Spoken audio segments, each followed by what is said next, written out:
Good morning. It's May 24th here in Seoul, and I'm Kim Dami. We begin with these stories making the headlines at this hour, starting with the much-anticipated launch of the Nudy space rockets. Tonight at 6:24 p.m. Korea time, South Korea's indigenous rocket Nudy is slated to shoot for the stars for the third time. This time, it's Nudy's first ever actual mission with a commercial-grade satellite on board. The South Korean team to the Fukushima nuclear plant inspected the wastewater-related facilities on Tuesday. And today, the team will visit a chemical study facility responsible for analyzing nuclides. And Seoul and Washington have slapped more unilateral sanctions on North Korea over illegal weapons of financing cyber activities. We begin this morning at the NATO Space Center in Goheung, South Korea, where the country's very own Nudy space rocket will embark on a thrilling voyage into space for the third time tonight. Let's cross over to our Shin Se-byuk, who is at the center. Good morning, Se-byuk. Good morning, Dami. So, Se-byuk, do share with us the current status of preparations for this groundbreaking mission tonight. Right, so South Korea will take another step into the exciting world of space exploration in about 9.5 hours from now. So as of now, currently the tentative launch time for the launch has been set at 6:24 p.m. Korea time, and that's when South Korea's homegrown rocket, the Nudy, will embark on an 18-minute, 58-second journey into orbit around 550 kilometers above the Earth. Early in the morning yesterday, Nudy was erected upright at the launch pad, and as of 9:14 p.m. yesterday, officials have completed their pre-launch checks. Also, the Launch Management Committee said the liftoff can proceed as scheduled after assessing the weather and other factors. The liftoff, which will be Nury's third, is likely to take place at 6:24 p.m. once again Wednesday, which is this tonight. But the time could change, the ministry said. And the thing is, besides technical factors, the weather is also a major influence that could decide the fate of the launch. Cloudy or rainy conditions wouldn't be a problem, but gusts and lightning could be. That's because strong winds can disrupt a rocket that's racing through the atmosphere, and lightning can cause electronic components to malfunction. As I said earlier, the committee has already given the launch the green light, but the final call should be made by 2 p.m. today, and it is possible that the actual launch could take place 30 minutes before or after the planned liftoff time, depending on weather conditions. Right, Se-byuk, now this is Nudy's third launch. The first and second launches were in 2021 and last year respectively.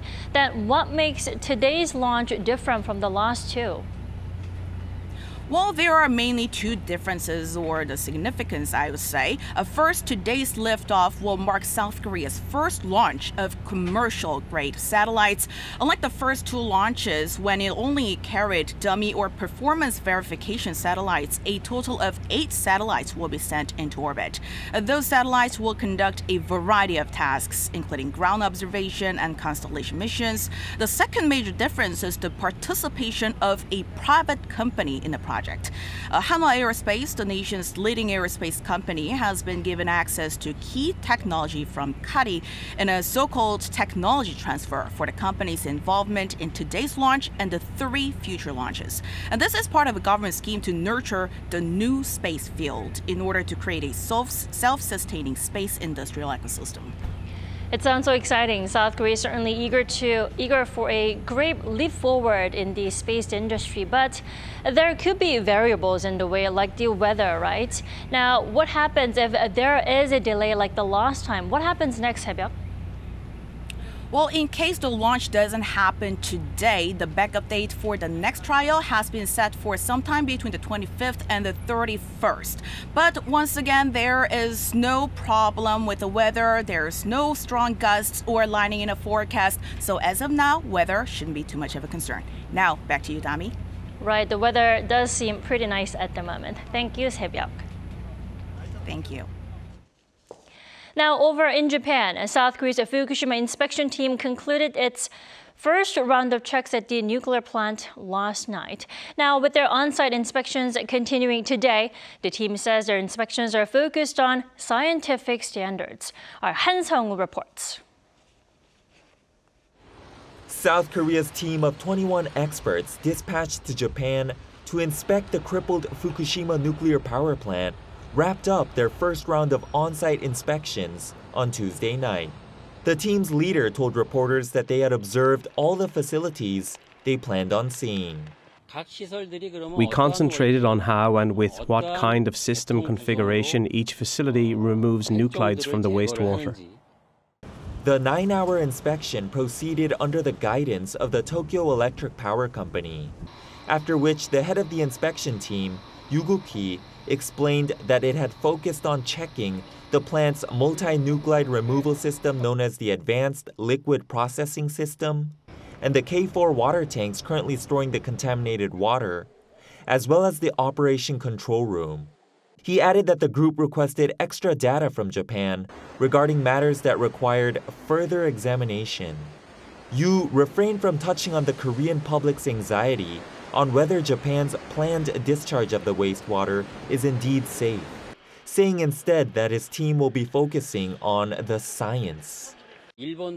What I mean is we're going to review it according to scientific standards, whether Japan's facilities are proper facilities and whether the wastewater's discharge process is being carried out appropriately.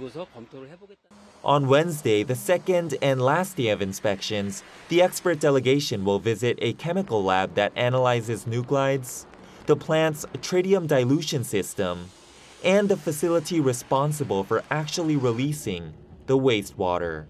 Han Seong-woo, Arirang News. Meanwhile, more movements have been detected at North Korea's Seohae satellite launching site, where the North could launch its first spy satellite. And experts say the launch may be on the way in the near future. Our Lee Seung-ja has more. This is a satellite imagery of North Korea's Seohae satellite launching site taken this past Monday.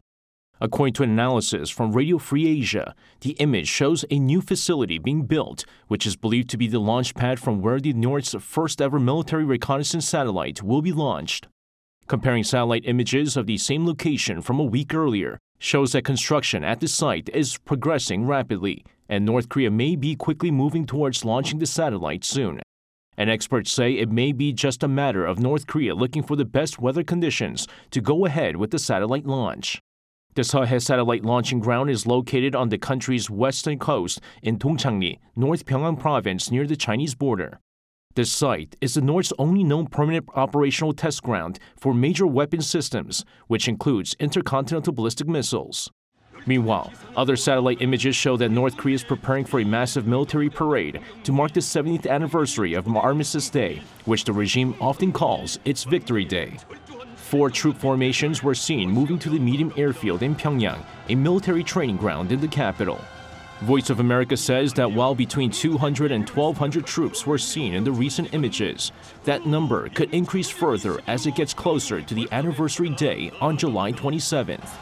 With North Korea potentially showcasing its latest weapons during the military parade and a spy satellite launch looming, watchers say the tensions on the Korean peninsula will continue to rise with little chance of dialogue between the two Koreas. Lee Seung-ja, Arirang News.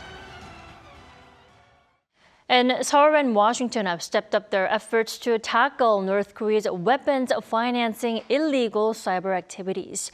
The two countries have once again imposed independent sanctions on the same targets. Our Choi Min-jung reports.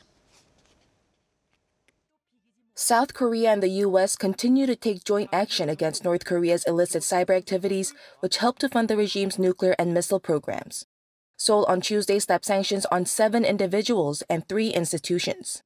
This is the 7th round of sanctions put in place against Pyongyang since the beginning of the Yoon administration. Since October last year, South Korea has targeted 43 individuals and 44 institutions. Those on the list are guilty of either contributing to financing the regime's nuclear and missile development, training IT personnel, or evading sanctions. The individuals are also accused of violating the human rights of their IT personnel. Of those on the list of fresh targets, Seoul and Washington simultaneously imposed sanctions on Jinyoung IT Cooperation Company and its general manager Kim Sang-man. The target institution is an IT company under the North's Ministry of Defense and is guilty of dispatching IT personnel to Russia, China, and Laos. Kim Sang-man was responsible for illegal foreign currency earnings by being in charge of overseas IT branches. The joint sanctions in the cyber sector come about a month after the two countries slapped sanctions on the same target, Shimyeonsup, for the very first time. Seoul's foreign ministry said South Korea and the U.S. have continuously sought ways to enhance the effectiveness of independent sanctions by designating the same target. Diplomatic authorities of Seoul and Washington are also jointly hosting a symposium in San Francisco Tuesday local time to discuss measures to block Pyongyang's illicit IT activities. The forum is the second of its kind after the two countries co-hosted an event last November to tackle crypto theft by North Korea. Choi Min-jung, Arirang News.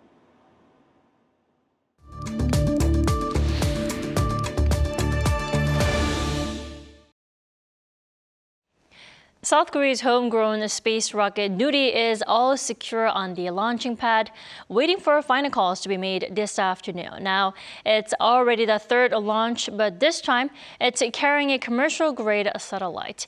For more on Nudy, we're joined by Professor Wendy Ann Whitman-Cobb. Welcome, Professor. Hello.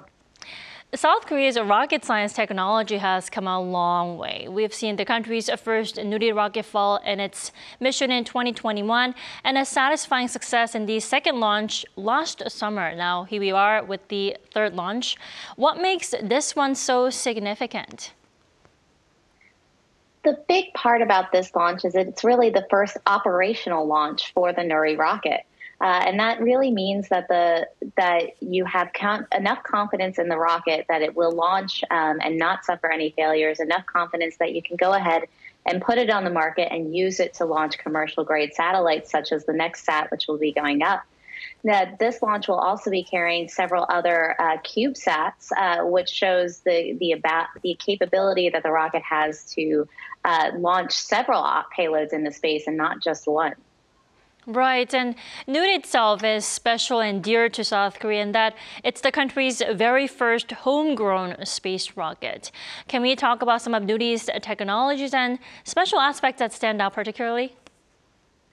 Yeah, it's really hard to build a rocket. Only 6 countries previously to South Korea have been able to do so. And it's only been in the past couple of years where commercial companies have been able to do so. And so being able to develop the type of technology needed for successful rocket launches is really difficult. We know the general engineering behind building a rocket engine, but it's very difficult to actually pull that off and make that work. So what South Korea has had to do here is really grow that from the bottom up, learn the very hard work of how to build those engines. This is a 3-stage engine or a 3-stage rocket, which really just adds some, more complications. The more stages you have, the more could go wrong. So I think this is a really interesting way of doing it. And it also allows South Korea to build the expertise and experience that allows for further development in the future. Right, definitely a good opportunity for South Korea to step up to play a leading role in space industry. Now, if Nudy does successfully shoot for the stars later today, then what's next in terms of Nudy's mission in space? I mean, what's next for South Korea? What are we aiming for? Nuri aims to launch roughly once a year for the next couple of years. So I believe they have about 3 launches at least planned in the near future. But South Korea also has a very ambitious agenda in terms of lunar exploration. You have the lunar probe orbiting the moon right now, but in the near future, South Korea is looking to build a lunar rover. They've also recently signed additional agreements with the United States to participate in its Artemis program.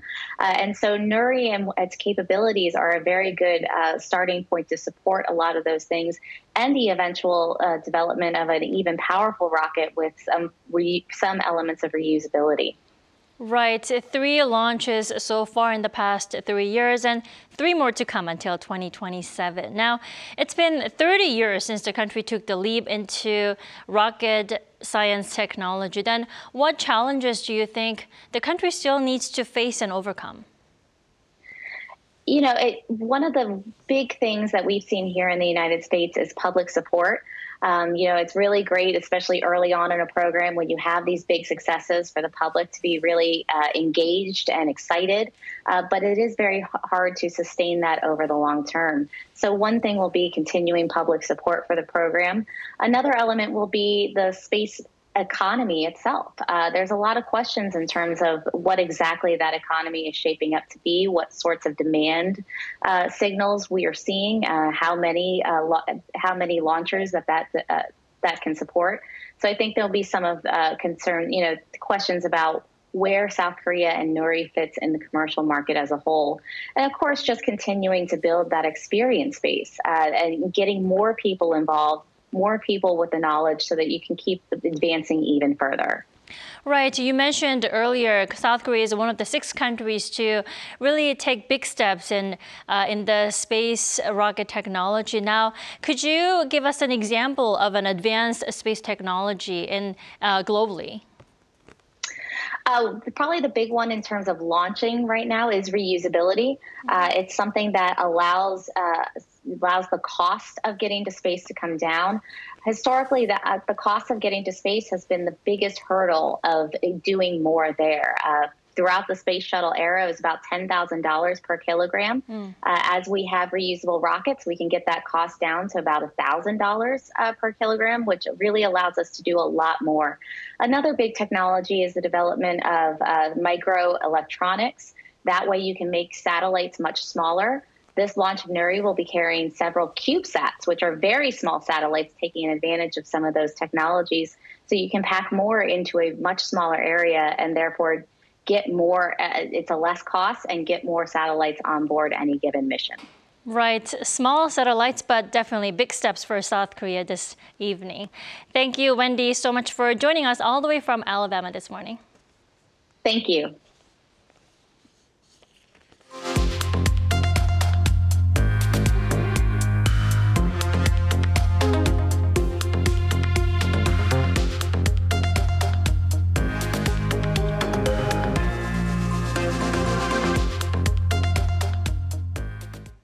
Despite continued economic uncertainty, business sentiment by Korean companies has increased in May compared to the previous month. According to the Bank of Korea on Wednesday, the business sentiment index for all industry reached 76 in May, up 4 from the previous month. The BSI surveys corporate executives on how they feel about business performance or industry conditions. An index score under 100 means that negative responses outnumber positive responses. The BOK says the rise comes amid expectations for a recovery in the performance of key industries and increased spending due to the resumption of face-to-face activities.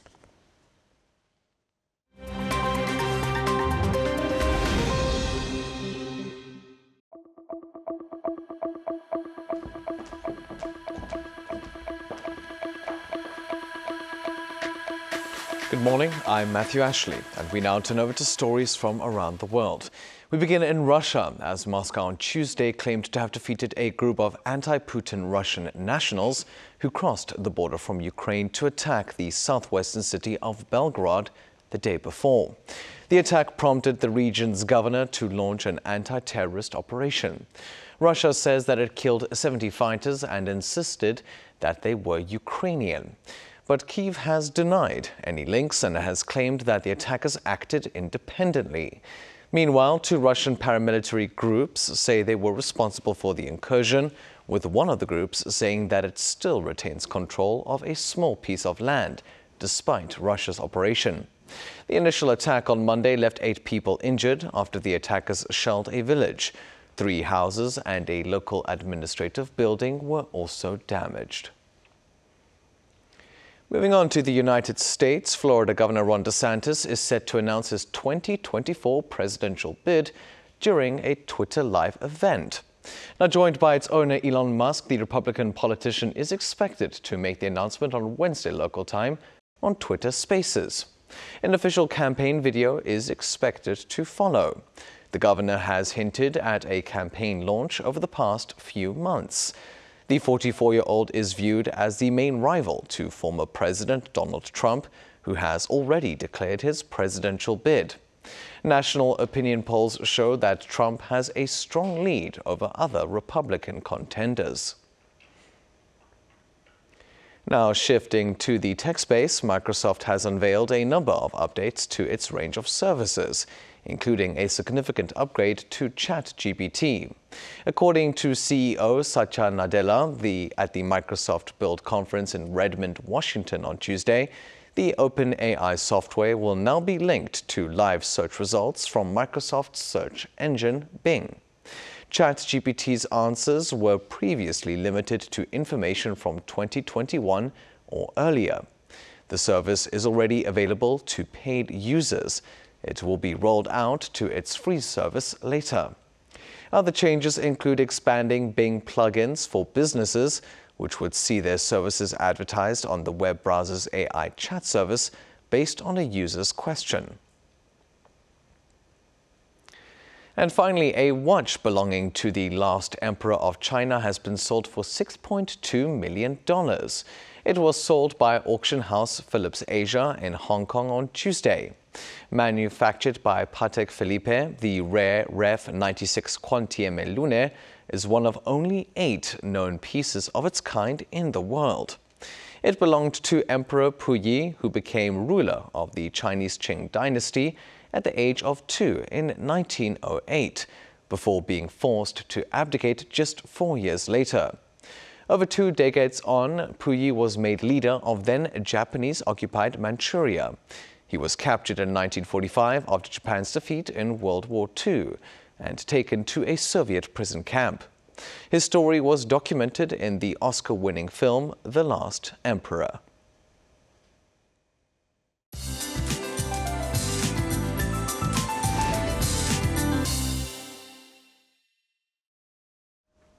Good morning. Mostly sunny skies with decent air quality to begin our Wednesday with refreshing morning temperatures. Then afternoon highs will rise fast to the mid to upper 20s this afternoon in most areas. But strong sunshine will beam down, boosting UV rays from high to very high across much of Korea. So keep your sunglasses and the hat handy to protect yourself from the strong sunlight. Weather conditions in Goheung in Jeollanam-do province, where South Korea's space rocket Nudy is scheduled to launch from this evening, will be under partly cloudy skies with light winds, so the weather should be no problem. Afternoon highs will be slightly higher than norms this afternoon, and as the air quality has returned to normal levels across the whole nation, it should be a good day to spend some time outdoors as long as you have sun protection. Now, skies getting gray with frequent rain in the forecast as we get into the 3-day weekend with Saturday marking Buddha's birthday. Now that's Korea for you. Here's a look at the international weather conditions.